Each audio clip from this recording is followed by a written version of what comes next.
कभी सोचा है कि हजारों साल पुराना ज्ञान आज भी हमारे लिए इतना जरूरी क्यों हो सकता है? आइए, आज हम वेदों की दुनिया में चलते हैं। ये सिर्फ कुछ किताबें नहीं हैं, बल्कि ये इंसानियत की सबसे पुरानी और सबसे गहरी ज्ञान प्रणालियों में से एक है। अच्छा, वेदों के बारे में जो सबसे कमाल की बात है ना, वो ये है कि इन्हें किसी ने लिखा नहीं, बल्कि इन्हें सुना गया था। इसी को कहते हैं श्रुति। मतलब ये कि ये ज्ञान ऋषियों को गहरे ध्यान में महसूस हुआ, ये उनकी अपनी रचना नहीं थी। तो फिर सवाल ये उठता है कि आखिर ऐसा क्या सुना गया था और कैसे ज्ञान का वो एक छोटा सा बीज एक इतने बड़े विशाल पेड़ में बदल गया। चलिए इसी सफर पर आगे बढ़ते हैं और इस रहस्य को समझने की कोशिश करते हैं। तो इस ज्ञान के विशाल पेड़ की शुरुआत होती है इसकी 4 मजबूत जड़ों से। कह सकते हैं कि ये वो 4 रोशन स्तंभ हैं जिन पर सब कुछ टिका हुआ है। हर वेद जिंदगी के एक अलग पहलू पर रोशनी डालता है। देखिए, ऋग्वेद हमें स्तुति के जरिए ज्ञान देता है, यजुर्वेद कर्म यानी एक्शन के जरिए, सामवेद ध्वनि और संगीत के जरिए, और अथर्ववेद वो हमारे रोजमर्रा के जीवन से जुड़ा हुआ ज्ञान है। ये चारों मिलकर आप कह सकते हैं जिंदगी की एक पूरी तस्वीर हमारे सामने रखते हैं। तो ये श्रुति जिसका जिक्र हमने किया, आखिर है क्या?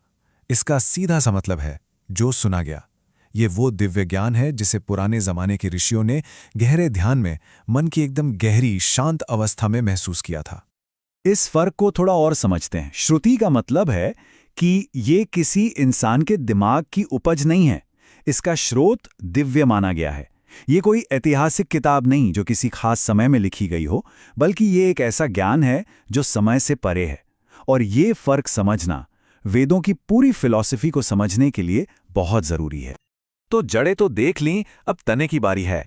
आइए देखते हैं कि कैसे इन वैदिक जड़ों से विचार आगे बढ़े और कैसे कर्मकांड से सफर शुरू होकर गहरे दर्शन तक पहुंचा। ये जो विकास हुआ ना, ये 3 बहुत ही दिलचस्प पड़ावों से गुजरा। सबसे पहले आए ब्राह्मण ग्रंथ, जो हमें बताते हैं कि कर्मकांड कैसे किए जाएं।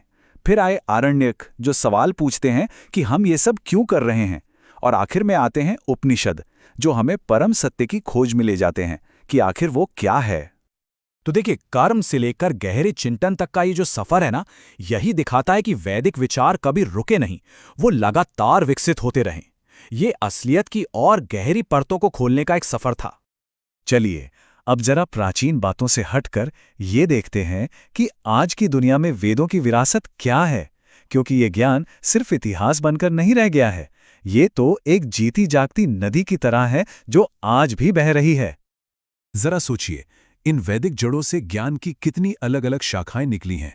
शुरुआती ब्रह्मांड विज्ञान, ऋत यानी कॉस्मिक ऑर्डर का कॉन्सेप्ट, वेदांत का दर्शन, योग के शुरुआती विचार और यहाँ तक कि आयुर्वेद भी, इन सब की जड़ें कहीं ना कहीं यही मिलती हैं। और ये बात इस पूरी सोच को कितनी खूबसूरती से सामने रखती है। वेद अतीत के अवशेष नहीं हैं, वे अंतर्दृष्टि के जीवित नदियां हैं।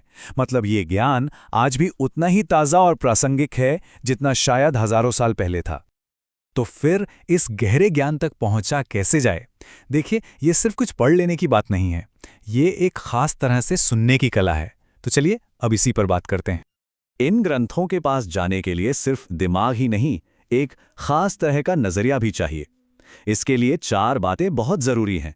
श्रद्धा का भाव, जानने की गहरी इच्छा यानी जिज्ञासा, विनम्रता और एक बच्चे जैसा आश्चर्य। जब इन भावों के साथ इनसे जुड़ा जाता है, तब इनके असली मायने सामने आते हैं। और अब आखिर में एक सवाल, अगर वाकई ज्ञान की ये 4000 साल पुरानी नदी आज भी बह रही है, तो जरा सोचिए, अगर हम बस एक पल के लिए रुकें और ध्यान से सुनने की कोशिश करें, तो हमें क्या सुनाई दे सकता है?